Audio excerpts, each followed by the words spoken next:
Welcome everyone. My name is R.W. Jones. I'm the president of Can I Live Incorporated. For most of you, you may not know, but we're a national public housing tenants association. And for some of you who might not even know that public housing tenants have a lot of rights, and there are a lot of economic empowerment programs that are geared towards that. Now, either we don't do a good job in telling residents about these programs, or residents don't do a good job in listening and seeking out that information. Whatever the case is, I want to talk to you about the resident-owned business incubator and how Robi is a game changer.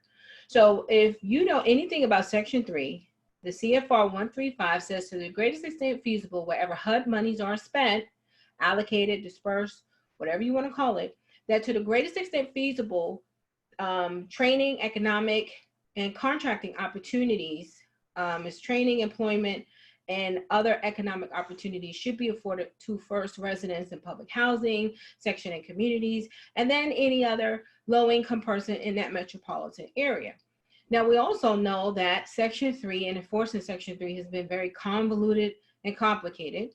Not only has it been complicated, but it's also been like poking the bear, that once you start barking up the Section 3 tree, you either get some crazy retaliation. Why? Because I guess developers just don't want to hire us, And so we got tired of the developers and the contractors who get a lion's share of public housing HUD funds. We got tired of them saying, we can't find enough qualified people to work these contracts. So then we created an incubator where we would train them, a 6-month intense training program that we would train them on how to run and operate a small business.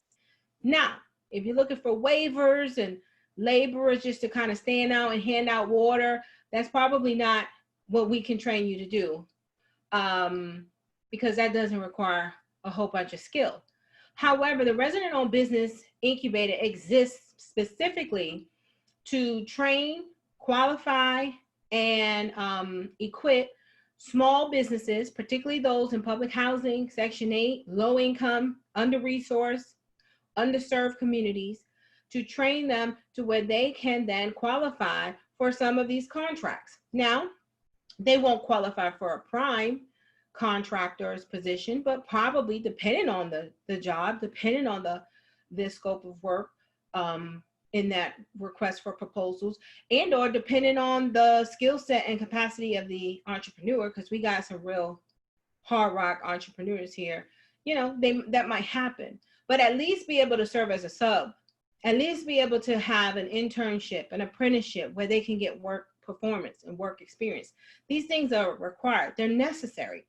And so what I'm asking you, long story short, is support the Robi program. We have, this week is our final week to give or to raise $5,000 on the global giving platform. It's the biggest platform out there for nonprofits that are into, servicing communities and need to raise dollars. And so I'm asking your help and your support to please, as Black and brown people are out there in the streets fighting for their lives, there are some that's fighting for the dreams in their heart. Please, please, please give what you can. There's a link somewhere at the bottom to support the resident-owned business. Why? Because how we live matters. How we are involved and included in the economic fabric of America matters. Absolutely. How and the quality of life that we have access to matters. And so please support us.